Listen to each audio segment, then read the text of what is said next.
Good afternoon, I'm Georgia Lupton with 2NURFM Hunter News. Firefighters have been called to reports of a bushfire at West Wallsend. Newcastle Fire Command says they were called to Apple Tree Road at 11:30 to find a small area of bush alight in inaccessible terrain. They've also called for assistance from the Rural Fire Service. It's understood the fire is not posing a threat to property at this stage. Gun ownership in the Hunter has surged by 81% in the last 5 years. Across the state, the number rose 10% in this period, with one gun now registered for every 9 residents. Police say the influence from American gun culture and recruitment drives from gun clubs could be to blame.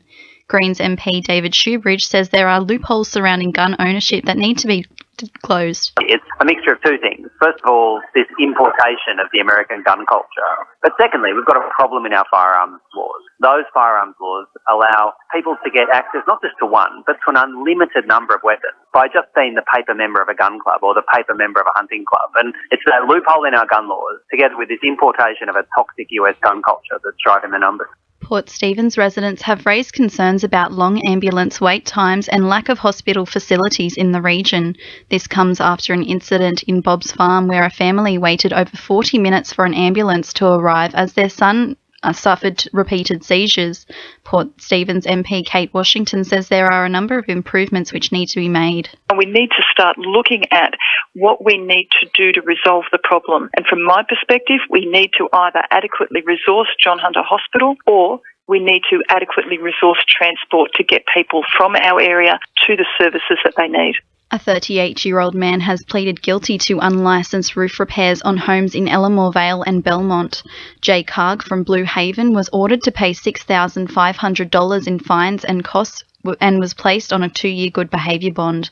Commissioner for Fair Trading Rob Stowe says the dodgy roof repairer was charged with 10 offences. Fair Trading was successful in having 10 charges laid against Jay Carg. These related to unlicensed contracting, using a forged contractor's licence and knowingly misrepresenting an individual partnership or corporation. A case of independent backburning has been heard in a Newcastle court after a 61-year-old Newcastle man lit a small grass fire 15 metres from Holmes. The incident, which occurred on Friday, saw Jeffrey Francis Armstrong light the fire near a bus stop at Jules. He was then detained by passing motorists until the arrival of police. The man cited danger to the community and boredom as reasons for lighting the fire. A hunter support service has been run off its feet trying to find suitable accommodation for the region's homeless women. Over the last 2 months, Nova for Women and Children has received around 200 referrals for assistance, with requests for help not easing. CEO of Nova for Women and Children, Kelly Hansen, says unaffordable housing is contributing to the increase. It's the housing climate. Rents are unaffordable if you're on a low income or you're on Newstart, which a lot of single women are. And Anglicare had a rental affordability snapshot that they ran for last financial year, and there was not one rental property affordable for that target group. Sport, thanks to our sponsor Warners Bay Sports Club. The Knights risk sitting in last place on the NRL ladder tonight when the Titans take on the Eels. After losing to the Dragons 46-24 yesterday, the Knights have to regroup themselves to take on the third-place Roosters next weekend. Caretaker coach Danny Badiris says he has a good foundation to work with over the next 5 weeks. It's a good foundation next 5 weeks, but we're talking next year as well. We're talking the year after that. Some of those guys will probably hit their straps. Jakey Memo, he's going to back himself all the time. Joe Tapine needs to work hard. The Newcastle North Stars have picked up 2 wins over the weekend to put them in a strong position to contest the Australian Ice Hockey League Minor Premiership.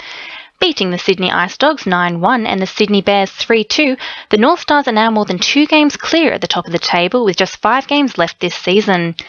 And in Black Diamond AFL, Newcastle City have belted Cardiff 109-59, while Terrigal Avoca continue their dominance with a 107-28 win over Killarney Vale. That's Sport, I'm Annabelle Regan. 2NURFM News Time is 12:10.